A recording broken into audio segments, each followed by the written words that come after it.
Yo, it's good. It's your boy Cristo. Yes, sir. Yes, ma'am. And I'm back with another video. And y'all feel me? Today we have this rapper who mocked God. As long as he had these thoughts, then he could never be loved or accepted by God. Oh, calm down, Jamal. Shock value. It was retaliation. Though I had to let go For real.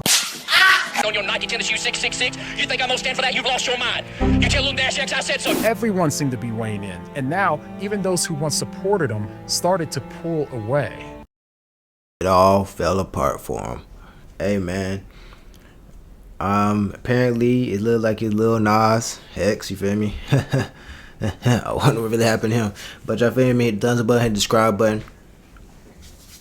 That's all I'm gonna tell y'all. Let's all around to it. Gave Satan a lap dance in his viral music video. Oh! The peak of his fame.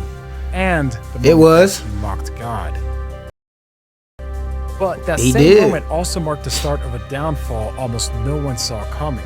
Lawsuits, backlash, and the loss of the vast majority of his fan base. And to understand why his fall was inevitable, we need to go back, not just to the church that he grew up in, but to what he believed God thought about him. Before he was known as this, he was a terrified 7-year-old in a pew. He grew up in a Christian home. His father was a gospel singer, church was routine, and sin was serious. In a Time interview, he said, "Even as a little child, I was really scared of every single mistake I may or may not have made." And this was even worse of a problem because around that same time, he started feeling something that he couldn't explain, and something that he was sure would send him to hell. He said, "This is one of the main reasons why I never wanted to be gay. I even thought, if I have these feelings, it's just a test, a temporary test. It's going to go away. God is just tempting me." But the feelings didn't go away, and he didn't feel like he could tell anyone. So he told God. In one of his songs he wrote, "These gay thoughts would always haunt me. I prayed God would take it from me." And this is when the tension between him and God began. He believed that as long as he had these thoughts, then he could never be loved or accepted by God. Oh, calm down, Jamal. And that internal war nearly broke him. Eventually, this evolved into him having thoughts about unaliving himself. Stop it. Not as punishment, but as relief. And this went on for a while until eventually he stopped asking God to change him. And that decision would shape everything that came next. He bought the beat for $30, spent $20 on a studio session, and came out with the longest running #1 in Billboard history. Yeah, boy. It started on Gotta give it to TikTok, him. where a cowboy hat and a country rap beat turned into a cultural tidal wave. His hit song Old Town Road didn't just go viral, it broke the internet. And things only got bigger when he got this guy on the remix. Billy Ray Cyrus, a country legend and the last person anyone expected to jump on a viral meme song. If you go to my past tweets, like 2 days after I posted, I'm like, Twitter, please help me get Billy Ray on there, because I was like, Billy Ray Cyrus would be perfect for this. But when he did, the song not only transcended genres, but also generations. The song shattered records that no one thought possible. On Spotify, YouTube, Billboard, he was the most streamed artist on earth. And at the young age of 20, he was just getting started. Okay, but it was at the peak of all of this success that he made a post that could have ended everything or propelled him even further. On the very last day of Pride Month, he tweeted this. This is how he came out to the world. On Twitter, sent to millions, and the applause was instant and loud. Did your family know you were gay? My dad and my sister, but the same month that I came out, I told them pretty much. Because coming out as a black gay rapper at the top of the charts, well, that took some guts. But to him, it meant more than the applause. It meant that people would accept him, even if God wouldn't. Or at least, that's what he believed. Not too long later, over 600 million people watched this moment of Lil Nas X sliding down a stripper pole into hell. Everybody saw and heard about this music video, but what most people didn't know was that this wasn't just a spectacle, it was a statement. It wasn't just about shock value, it was retaliation. Though I had to let go of this like childlike innocence like the public had with me. Taking control of the shame that he was handed by becoming the very thing his church told him that he should fear. Because if he couldn't be accepted by God, then he became everything the church wanted him not to be, and on purpose. The idea of Montero call me by name, which is me like taking ownership of this place everybody tells me I'm going to go. However, conservative and Christian voices all around the world made their outrage behind the video extremely clear. And not only did Lil Nas X not show remorse, he doubled down. Anybody that's pissed off are the exact people that need to be pissed off. He said, I spent my entire teenage years hating myself because of the stuff y'all preached would happen to me because I was gay. So I hope you're mad. Stay mad. Feel the same anger you teach us to have toward ourselves. Nope. And at this point, it seemed that the majority of people were still behind him, which is why he doubled down with this. It's only 666 pairs of these. Stop it. He didn't stop at offending Christians. Instead, he continued to try to sell it. He released 666 pairs of custom Satan shoes, each one with a drop of real human blood, which sold out in under a minute. Stitched on the side of the shoes was Luke 10:18, the verse that says, I saw Satan fall like lightning from heaven. Every part of it seemed to be designed to provoke, a retaliation to punish the shame that he felt growing up, because this wasn't just about rebelling anymore. In some way, it was about revenge. People already recognize who I am. Wow. And put me in a painting of, okay, he's evil, he's doing this. And bruh, I want to butt in. I just gotta say, that's where it comes down to the fact of like, when you care too much, because when you actually on your walk with God, everyone gonna mock you, do a lot of things, do bad to you, but it's like, you gotta understand that what comes with it. And it's like, you not having, you feel me, your own identity within yourself. That would it falls victim to it. He just fell victim to it. He cared about the noise too much. Okay. You gotta have peace within your head, man. You gotta clear peace out. You feel me? Doing that, so it's like, you know what? I'll take that. I'll be that, and I'm gonna make the best of it. So to him, all of the outrage was only working to his benefit.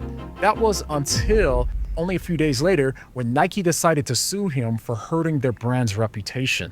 And from that point on, the backlash only continued to grow in intensity. Singer Tyrese called him out and said that he needs to stop playing with God. It seemed like everyone, from Candace Owens to politicians and governors to Franklin Graham and even to Kai Cenat, were furious about his decision to sell and make these shoes. God, this is different. Devil worshiping wicked nonsense, pentagram wearing on your Nike tennis shoe 666. You think I'm gonna stand for that? You've lost your mind.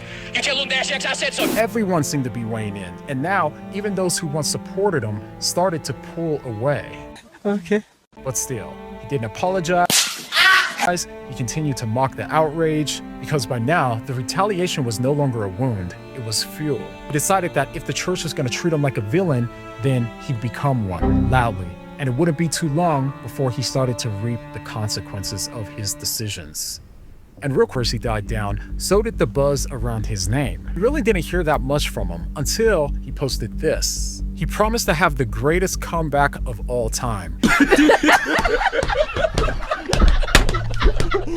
And soon after this post, he dropped a new music video. But this time, it didn't go as planned. His comeback single, J. Christ, was supposed to break the internet, but it barely broke the top 70. And of course, with him being dressed as Jesus on the cross, the video triggered immediate backlash, especially from Christians. But unlike last time, it didn't spark curiosity. Instead, it sparked fatigue.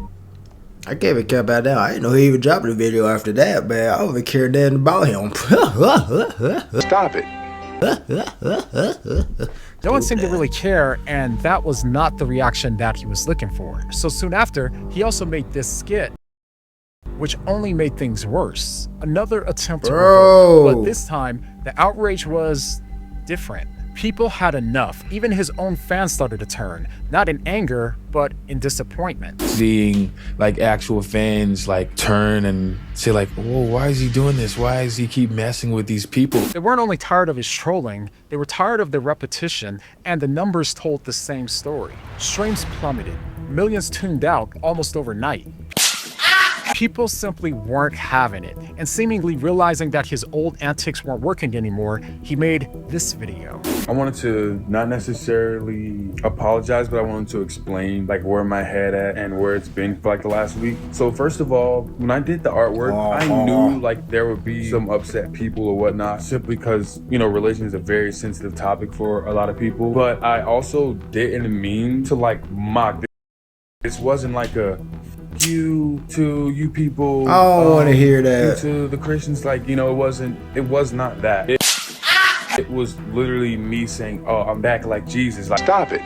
Like, that was like the whole thing. I'm not the first person to dress up as Jesus. I'm not the first rapper. I'm not the first artist, and I won't be the last. And things still only continue to get worse from that moment on. You know, I started posting the stuff that I wish I would have seen during, like, I don't know, a lot of dark times I've been having in my own life. You know what I mean? Yes. Eventually, he tried to do something different. No. And I mean way different. Father, scratch my head.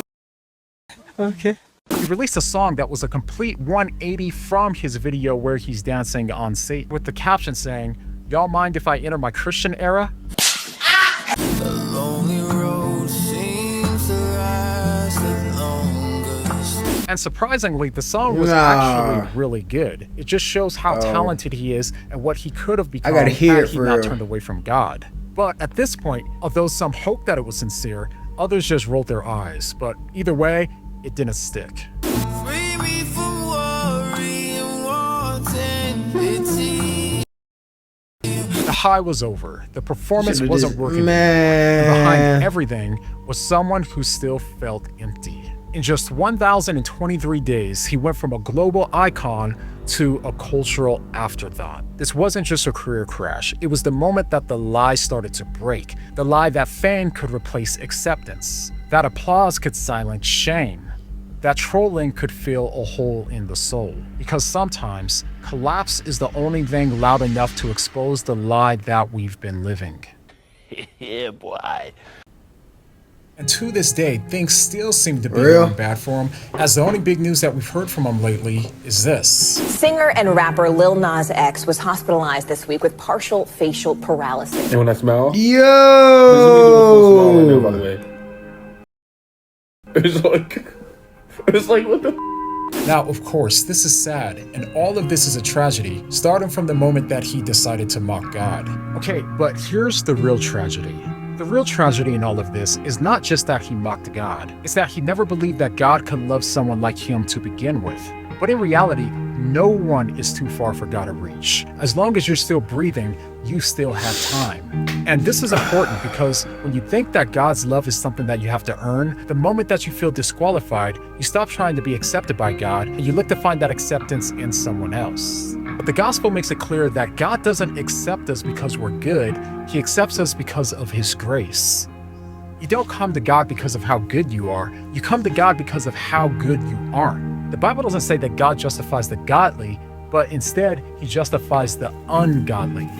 Salvation in Christianity is not for people who have it all together. It's for those of us who realize that we can't save ourselves and that we could only be accepted because of His grace. And it's that same grace that Lil Nas X thought that he could never have that's actually the only thing that could save him.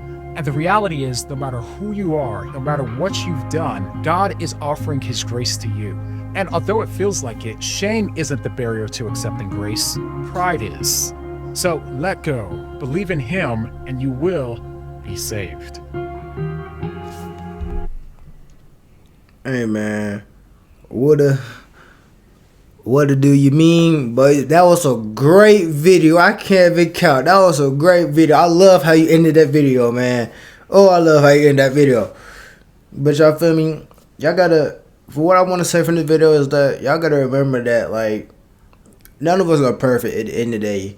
For even though for as good someone might look now, that doesn't mean they're past that. They haven't done anything wrong. Doesn't mean there's always a goody two shoes. Like, you feel me? And that's what love is, you feel me? Loving people, even though you can see their darkest days, man. You gotta love within their darkest days and be like, I still got you, man. I still got you, you feel me? Yes, sir, yes, ma'am. Let's pick it up. Let's kill, come on, let's go. You feel me? It's gonna all pass by, you feel me? But you gotta wind up within yourself, you feel me? That's all, that's really about it. And if you don't, you'll be stuck within the same ways and the same cycles. But y'all feel me? That gonna conclude the video. Yes, sir, yes, ma'am. It's your boy CristoReacts out. Yeah! And I need me to do. If I ain't get paid, I ain't doing the show. Shit, I'm finna